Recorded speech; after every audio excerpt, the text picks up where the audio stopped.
প্রত্যেকটা মেয়েরই না নিজস্ব একটা ঘর থাকা খুবই দরকার। ঘর বলতে কি বলতো, মাথার উপরে ছাদ, যে ছাদটা কিনা শুধুমাত্র সে নিজের বলতে পারবে। আসলে কি বলতো, আমাদের জীবনে না যেখানে থাকি সেটাই কিন্তু আমাদের ঘর। মেয়েরা সব সময় কিন্তু পরের ঘরকে নিজের ঘর বানাতে একেবারে দেখবে পটু। আর সব থেকে বড় ব্যাপার হচ্ছে যে আমরা কিন্তু মেয়েরা বাবার বাড়িতে থাকলে বাবার বাড়িটা নিজের ঘর, শ্বশুর বাড়িতে থাকলে শ্বশুর বাড়িটা নিজের ঘর, আর স্বামীর দেওয়া যদি কোনো বাড়ি হয় তো সেইটা কিন্তু নিজের ঘর বলে চালিয়ে নি, তাই না? তো চলো আজকের ব্লগটা এখান থেকে স্টার্ট করা যাক। Hello everyone, good morning, welcome back to my channel. আশা করছি সকলেই খুব ভালো আছো।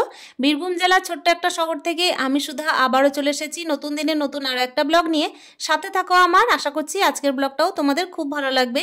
সকালবেলায় আজকে রান্নাঘর থেকে ব্লগটা স্টার্ট করব, সেই কারণেই দেখতেই পাচ্ছ একেবারে কিন্তু মশলাটা বেটে নিয়ে চলে এসেছি। কালকে সুমি ভিলেজ লাইফস্টাইল থেকে দিদিভাই আমাকে কমেন্ট করেছিল যে বোন কিছু মনে করো না, তোমার যে এত চাপ হয়, যদি শ্বশুর শাশুড়ি থাকতো তাহলে হয়তো তোমার হেল্প হতো। প্রত্যেকের না পছন্দ আলাদা আলাদা, প্রত্যেকের কিন্তু ভাবনা চিন্তা আলাদা আলাদা, সবার সাথে সবার ভাবনা চিন্তা তো নাও মিলতে পারে। আর সব থেকে বড় কথা হচ্ছে নিজের জায়গায় দাঁড়িয়ে কিন্তু সবাই পারফেক্ট, তাই না? ওই কারণে আমি কিন্তু কাউকে কোনো রকমের দোষারোপ করতে চাই না। তবে হ্যাঁ, সত্যি কথা বলতে কি বলতো, আমি নিজের সম্পর্কগুলোকে 100% দেওয়ার চেষ্টা করেছি। তাতে যে কোনো সম্পর্ক হোক, বন্ধুত্বের সম্পর্ক হোক, মা বাবার সম্পর্ক হোক, শ্বশুর শাশুড়ির সম্পর্ক, কিংবা হচ্ছে হাজব্যান্ড ওয়াইফের, কিংবা হচ্ছে একজন মা হিসেবে সম্পর্ক, ঠিকঠাকভাবে কিন্তু আমি 100% দেওয়ারই চেষ্টা করেছি। এরপর কি, আমি পাওয়ার আশা জীবনে কোনো দিক থেকে কখনোই করিনি। কোনো দিক থেকে কোনো কিছুর আশা আমি আজ পর্যন্ত কিচ্ছু করিনি। যেটুকু পেয়েছি সেটুকু কিন্তু আমার কাছে অনেক বলতে পারো। আর হ্যাঁ, সত্যি কথা বলতে আমার কিন্তু কষ্ট হয়, কষ্ট হয় না তা নয়। সংসার জীবনে দেখো চলতে গেলে কষ্ট কার না হয়, কষ্ট তো হবেই। আর যেখানে আমি একজন মা সেখানে তো আরও হবেই, বুঝতেই পারছো। সকাল থেকে এদিকে চাপ সংসারের, সকাল থেকে এদিকে চাপ পুজোর, তারপর হচ্ছে ছেলের পিছনে। তাই কিন্তু একা সংসারে আমার দৌড়াদৌড়িটাও একাই। ওই জন্য কিন্তু ভগবানের কাছে সকালে উঠে আমার একটাই প্রার্থনা থাকে যে ভগবান আমাকে যেন সুস্থ রেখো। কেন কি, দীর্ঘ অসুস্থতা ভোগার পরে, দীর্ঘ এত বড় একটা কিন্তু অ্যাক্সিডেন্টে ভোগার পর, তারপরও কিন্তু আমি দেখো নিজের মনোবল হারাইনি। আর কি বলতো, একটু আগে যে বললাম না যে আমি কিন্তু কোনো রকমের আশা করি না। তবে হ্যাঁ, এই কথাটাও মাথার মধ্যে রাখতে হবে যে আমরা কিন্তু মনুষ্য জীব। ওই কারণে দেখবে আমাদের কিন্তু কিছু না কিছু আশার পরিবর্তে আশা হয়েই থাকে, তাই না? মানে কি বলতো, আশার বিরুদ্ধে আশা। আমি যখন ছোটবেলায় টিউশন পড়তাম স্যারের কাছে, ইংরেজি স্যার কিন্তু আমাদেরকে একটা কথা শিখিয়েছিলেন, হোপ এগেনস্ট হোপ। মানে কি বলতো, আশার বিরুদ্ধে কিন্তু প্রত্যেকটা মানুষ আশা করে, মানে জানে এটা পাবে না কিন্তু তবুও কিন্তু আশা করে। আমিও সেরকম, প্রত্যেকটা সম্পর্কে কিন্তু জানি কিচ্ছু পাবো না, তবুও কিন্তু একটা আশার বিরুদ্ধে আশা করেই চলেছি। আর ওই যে মাথার উপরে ছাদ, কিংবা ওই যে বললাম না যে মেয়েদের নিজস্ব বাড়ি নেই, আর সত্যি কথাই তাই। মেয়েদের কিন্তু সত্যিই কোনো বাড়ি নেই। সময় থাকতে যদি নিজের পায়ে স্বাবলম্বী হয়ে মেয়েরা যদি মাথার উপরে ছাদটা নিজের নামে করতে পারে না, নিজে থেকে করতে পারে, তাহলে দেখো পরের বাড়িতে কিন্তু যার বাড়ি হোক না কেন, বাবার বাড়ি হোক আর শ্বশুর বাড়ি হোক, দুটো ভাত খেয়ে কিন্তু কথা শুনতে হয় না, আর ভাতের পরিবর্তে কিন্তু খাটতেও হয় না। আর এই যে দেখতেই পাচ্ছ, সংসারকে কিন্তু প্রত্যেকটা মেয়েরাই ভালোবাসে, জানো তো। যে বাড়িতেই যায় না কেন, শ্বশুর বাড়ি হোক আর বাবার বাড়ি হোক, নিজের মতো করে কিন্তু সংসার সাজানোর চেষ্টা করে। আর পরিবর্তে কি পায় জানো, পরিবর্তে একটুখানি আশা করলে তার পরিবর্তে কিন্তু ওই আশার মধ্যে জল ঢালা। এই হয় সংসার জীবনের ধর্ম। ওদিকে কথা বলতে বলতে আমি ছেলেকে কিন্তু একটুখানি চান টান করিয়ে খাওয়া দাওয়া করিয়ে দিয়েছি। কেন কি বলতো, সকাল থেকে না অনেক তাড়াহুড়ো থাকে, তো একেবারে দেখবে খুব তাড়াহুড়োর মধ্যে নিজেরও আর কি টাইম পাওয়া যায় না, সেই কারণে ওকে স্নানটা করিয়ে দিলাম আর খাওয়া দাওয়া করিয়ে কিন্তু এখন বসিয়ে রেখেছি। আসলে ব্যাপার হচ্ছে টুকটাক আর কি পড়াশোনা ধরলাম, তারপর কিন্তু আমি দেখো নিজের জন্য দুটো রুটি করতে লেগেছি।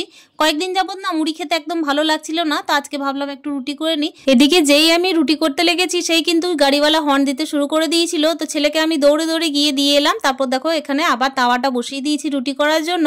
আর এই যে দেখো রুটিটা করে নিচ্ছি, আজকে আমি তাওয়ার মধ্যেই করব। আসলে কি বলতো, তাওয়ার মধ্যে না রুটি খুব একটা ভালো ফোলে না। তবে সবাইকে বলতে শুনি যে ডাইরেক্ট কিন্তু গ্যাসের মধ্যে দিয়ে রুটিটা করতে নেই, কিন্তু দেখবে গ্যাসের মধ্যেই রুটিটা খুব একটা ভালো হয়, আর এমনিতে কিন্তু ভালো হয় না। আর এই তো দেখতেই পাচ্ছ, তবুও কিন্তু কষ্টে সৃষ্টে আমি রুটিটা করলাম। এই যে বাড়ির কথা বলতে বলতে একটা কথা আমার মনে পড়ে গেল। আমার বড় মামার কিন্তু স্ত্রীর আর কি, মানে হচ্ছে আমার মামির বোনের কিন্তু কোনো রকমের স্বামীর সাপোর্ট নেই। মানে ব্যাপার হচ্ছে হাজবেন্ডের সাপোর্ট না থাকলে তো আরো দুরবস্থা, বুঝতেই পারছো। মানে হাজবেন্ড যদি মাথা গোঁজার ঠাঁই না দেয় তাহলে আর কোনো জায়গাতে ঠাঁই হয় না। তো ওর কিন্তু এমনই দুরবস্থা যে এককালীন গিয়ে কিন্তু মাথা পাগল হয়ে গেল। এককালীন গিয়ে কিন্তু রাস্তায় রাস্তায় ঘুরে বেড়াতে থাকলো, না দেখলো শ্বশুর শাশুড়ি, আর দেখলো তো না স্বামী, আর তারপর হচ্ছে কি বাবার বাড়িতেও ঠাঁই হলো না। মানে বুঝতে পারছো, আজ কিন্তু তাকে রাস্তায় রাস্তায় ঘুরতে হয়। মানে মেয়েদের পরিণতি কি? অন্তত পক্ষে কেউ তো থাকতে দিতে পারতো, দুবেলা দুটো খেতে দিতে পারতো। এটা কেন যে কারো ভারী লাগে আমি তো বুঝে উঠতে পারি না। আমাদের সমাজ কিন্তু যতই বলুক না কেন, একটা নারী আর পুরুষ কিন্তু কোনো দিন সমান জায়গা পায়নি, এখনো পর্যন্ত পায়নি। একটা মাথা গোঁজার ঠাঁই যেভাবে একটা ছেলেরা পায়, সেভাবে কিন্তু একটা মেয়েরা কখনোই পায় না, বাবার বাড়িতেও পায় না আর শ্বশুর বাড়িতেও পায় না। ওই একটা অবলম্বন কি জানো তো? স্বামী। স্বামীর বাড়ি যদি ঠিকঠাক হয়, স্বামী যদি ঠিকঠাক হয়, তাহলে কিন্তু সেইখানেই সে রাজরানী হয়ে থাকতে পারে। তাছাড়া কিন্তু দেখো, নিজস্ব বাড়ি বলে যখন কিছু থাকে না, ওই স্বামী কিন্তু একরকম ভরসা। তো এই যে দেখতেই পাচ্ছ, কথা বলতে বলতে কিন্তু আমি এখানে একটা ডাল করেছিলাম, এটা কিন্তু পরে করেছি। আর এই যে দেখতেই পাচ্ছ, ডাল আর একটুখানি ডিমের পোচ করছি, এটা কিন্তু আমি ছেলের জন্য করছি। আবার মানে ব্যাপার হচ্ছে, ছেলের কিন্তু 1টা পর্যন্ত পরীক্ষা, 11টা থেকে 1টা পর্যন্ত পরীক্ষা হওয়ার পর ও 1:30টার মধ্যে কিন্তু বাড়ি চলে এসে আবারও ভাত খাচ্ছে। তো সকাল টাইমে তো যেহেতু ওকে ডিম খাইয়ে পাঠাইনি, ওই কারণে দেখো ডিমটা ওর প্রত্যেক দিনের মেনুতে থাকেই, ওই কারণে দেখো একটা পোচ করে দিলাম। আর এই যে দেখতেই পাচ্ছ, খাওয়া দাওয়ার পরে একেবারে কিন্তু গুটানোর পর একদম চলে এসেছি ঝাঁটা নিয়ে। ঝাঁটা দেওয়ার পরে কিন্তু ছেলেকে নিয়ে একটুখানি বসে পড়বো পড়াশোনা করাতে। আসলে আবারও অঙ্ক পরীক্ষা আছে জানো তো, চাপের কিন্তু শেষ নেই। আবার কালকের ভিডিওতে আমাকে এক দিদিভাই কমেন্ট করেছিল যে আমি কিন্তু প্রত্যেকটা কথা তোমার মন দিয়ে শুনলাম, কথাগুলো শুনতে খুব ভালো লেগেছে, কিন্তু ব্যাপার হচ্ছে তোমার একটা কথা আমি মানতে পারলাম না, যেটা হচ্ছে কিনা যে কে বলেছে ছেলেরা কোনো কাজ বাজ করে না। আমি তো আমার হাজব্যান্ডকে দেখেছি কাজ করতে, আর তার সঙ্গে ব্যাপার হচ্ছে আমার ছেলে যে কোনো রকমের চাকরি বাকরি পায়নি, তো তার কতটা কষ্ট হয় সেটা কিন্তু আমি মা হিসেবে বুঝতে পারি। আসলে কি বলো তো দিদি ভাই, তুমি ঠিক কথাই বলেছো, কিন্তু তোমার বোঝার ভুল আছে। আমি কিন্তু এই ধরনের কোনো কথা বলিনি। আমি বলতে চেয়েছি ছেলেরা তো ইনকাম করে, ছেলেদের যে কোনো কাজ নেই সেটা নয়, বাড়িতে তাদের কোনো কিছু করতে হয় না, কিন্তু একজন সংসার পরিচালনার ক্ষেত্রে কিন্তু একটা মেয়েকেই দায়িত্ব নিতে হয়। আর ইনকাম যতই দেখবে হাজবেন্ডরা করে আনুক না কেন, একজন পুরুষ মানুষ করে আনুক না কেন, তার সঙ্গে কিন্তু যখন সংসারটা ঠিকঠাক পরিচালনা না হয় না, তখন কিন্তু দেখবে নারী হিসেবে আমরা ব্যর্থ। আর সব থেকে বড় কথা হচ্ছে কি বলতো, সংসার পরিচালনা যদি ঠিকঠাক না হয়, তাহলে যতই ইনকাম হোক, সেই ইনকামের কিন্তু কোনো মূল্য থাকে না। হতে পারে আমি ঠিকঠাক বোঝাতে পারিনি, কিংবা হচ্ছে তুমি ঠিকঠাক বুঝতে পারোনি, তো যাই হোক না কেন, আমার কিন্তু মনের ভাবটা ওইটাই ছিল।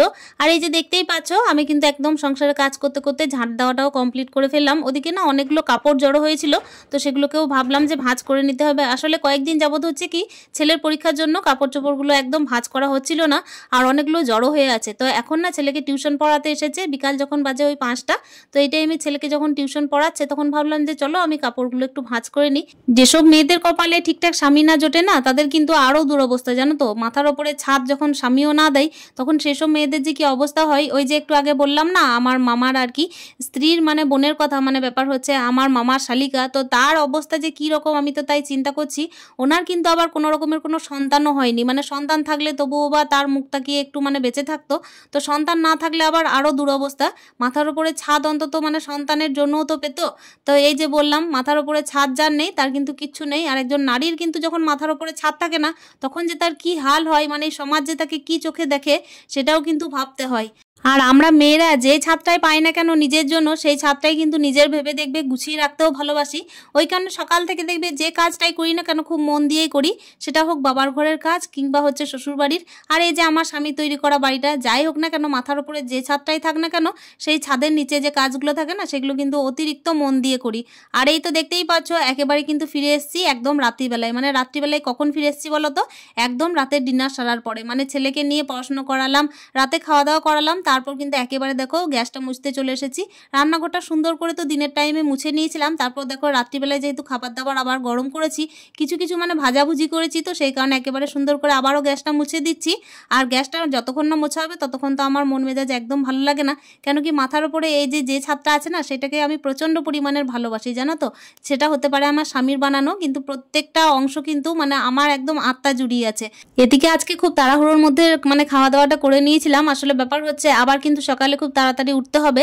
আর আমার কিন্তু ছেলের যেহেতু অঙ্ক পরীক্ষা, মানে ব্যাপার হচ্ছে অঙ্ক পরীক্ষা থাকলে না আমার প্রচণ্ড পরিমাণে টেনশন হয়। ছেলের যখন অঙ্ক পরীক্ষা থাকে তখন একদম কিন্তু আমাকে ওর পিছনে লেগে থাকতে হয়। অনেকটা রাত করে কিন্তু দেখো আজকে মানে শোবো না। আসলে ব্যাপার হচ্ছে কি, একটুখানি মানে সকাল সকাল উঠে যদি পড়ে, তাহলে সেই অঙ্কটা যতটা মনে থাকবে, রাত জাগলে কিন্তু একেবারে ভালো লাগবে না শরীরটা। ওই কারণেই ভাবলাম খাওয়া দাওয়াটা তাড়াতাড়ি করিয়ে দিই, আবার একটুখানি সকাল সকাল মানে উঠিয়ে পড়াবো। আর এই তো দেখতেই পাচ্ছ একেবারে ব্লগের লাস্ট মুহূর্তে চলে এসেছি। আশা করছি আজকের ব্লগটাও তোমাদের প্রত্যেকের খুব ভালো লেগেছে। যদি ভালো লেগেছে তাহলে জানানোর চেষ্টা করো কমেন্টে। দেখা হচ্ছে নেক্সট ব্লগে। স্টে হ্যাপি, হ্যাপি মন, টাটা।